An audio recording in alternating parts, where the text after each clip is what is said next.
So fun to be bad. Like, I like to be bad, and I like bad boys, bad girls too.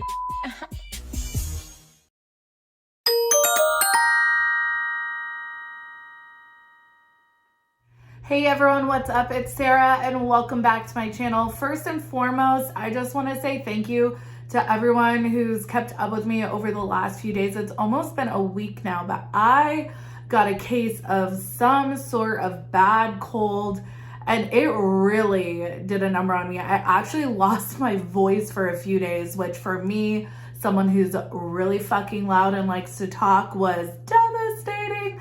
But anyways, I'm on the mend. I'm on my way back. And I just wanted to say thank you for everyone for hanging in there with me, for being patient while we've had a lull in content over the last few days, and for just wishing me well. I super appreciate it. With that being said, last night's Love After Lockup delivered. I don't know about you guys, but I am just thoroughly enjoying this season of Love After Lockup. We do have some dark aspects of some of these storylines, especially with Doug and little Dougie and Rachel. But for the most part, I find it to be just super enjoyable, fun messiness, and there is no messier storyline than Daonte and Nicolle. You know, we've seen a lot of similarities with some of these couples, with couples from seasons past, i.e. we're seeing a lot of similarities with Jeff and Anissa. A lot of people are comparing them to Tony and Angela. I think that this storyline, Daonte and Nicolle, is so similar to Vince and Amber. I mean, is Daonte even participating in this storyline anymore? I really like Daonte. I like his mom, his friends, and I'm going to talk about Derrick in just a second. But he has such a great supporting cast of family around him that he's so likable, right? But at the same time, this really seems to be following Nicolle spiraling upon her release from prison. With that being said, at the end of this last week's episode of Love After Lockup, we saw that Nicolle hooked up with her ex, Zach. This week, it's Zach who? I don't know him. But we see that obviously Daonte is still reeling from their encounter, their screaming match, and now he goes to work out with Derrick. Derrick, of course, we can always rely on him to just tell the truth, and this is what he had to say. I know she's a hoe. He knows she's a hoe. She knows she's a hoe. Everyone knows she's a hoe. So now he just need to kick her ass to the curb. But he probably won't. Okay. Usually, I would take a little bit of issue with what Derrick said about Nicolle and her promiscuity, right? But it seems to be that the shoe fits in this instance. Now, hear me out. She is supposed to be in a committed relationship to Daonte. So if she was single with no commitments, nobody thinking that she was their one and only, then by all means, she should be able to do whatever she wants to do. And I definitely can appreciate the fact that it seems that men are allowed to get away with this type of behavior more so than women. Women are usually judged more harshly for this kind of behavior. With that being said, Nicolle is supposed to be in a committed relationship and she's committing herself to anybody and everybody and not Daonte. The only thing that Nicolle is committing herself to with Daonte is his wallet. Additionally, and I just got through saying that I was sick for a week.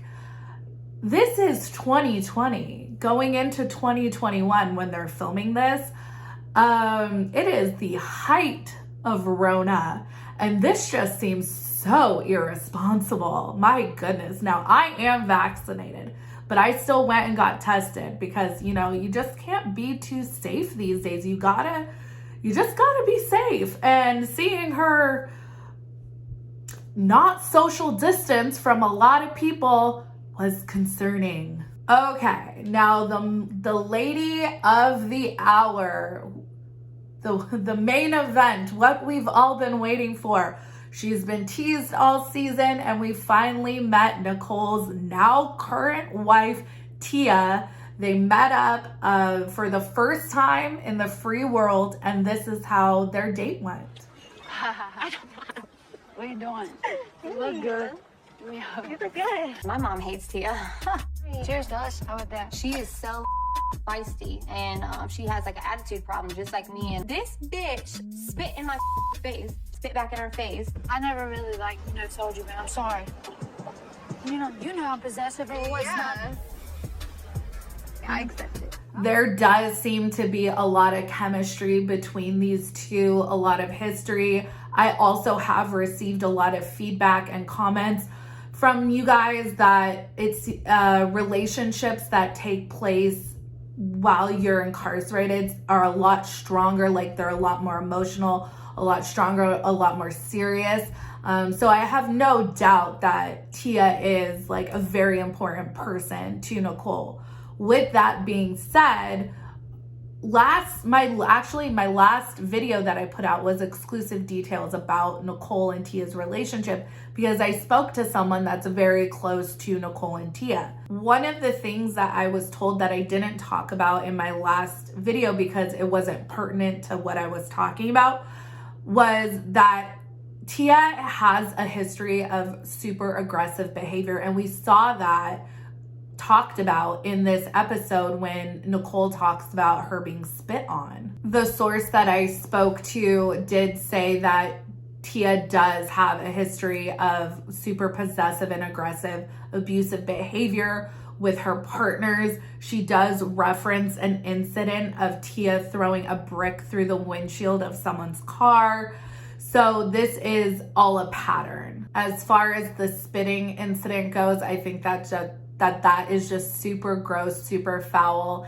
And again, I'm not sure when that took place, but if it was 2020-ish, that just adds a whole nother level of just unacceptable conduct. To spit on someone is just, it's not right. And I actually really took note of how Nicolle even described this encounter. These are not two people in an adult relationship. This just is so juvenile to me. Now, that can speak to a lot of things. One being the ages that they were when they first got incarcerated.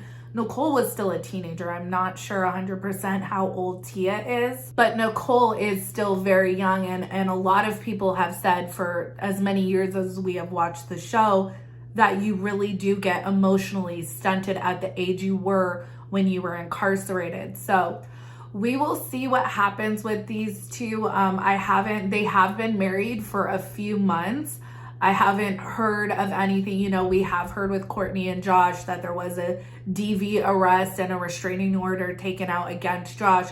Haven't heard anything regarding Nicolle and Tia. They seem to be still in their newlywed phase. They did just purchase a BMW together, like I talked about in my last video. So it seems like the two are still going strong. And obviously, with next week being the season finale of Love After Lockup, I'm assuming that they're going to be really heavily featured on Life After Lockup. As always, you guys, let me know what you think. Make sure you like this video, subscribe to my channel, follow me on Instagram and Twitter at Reality Squad, and I will catch you guys in the next video. Take care. Have a good one. Much love.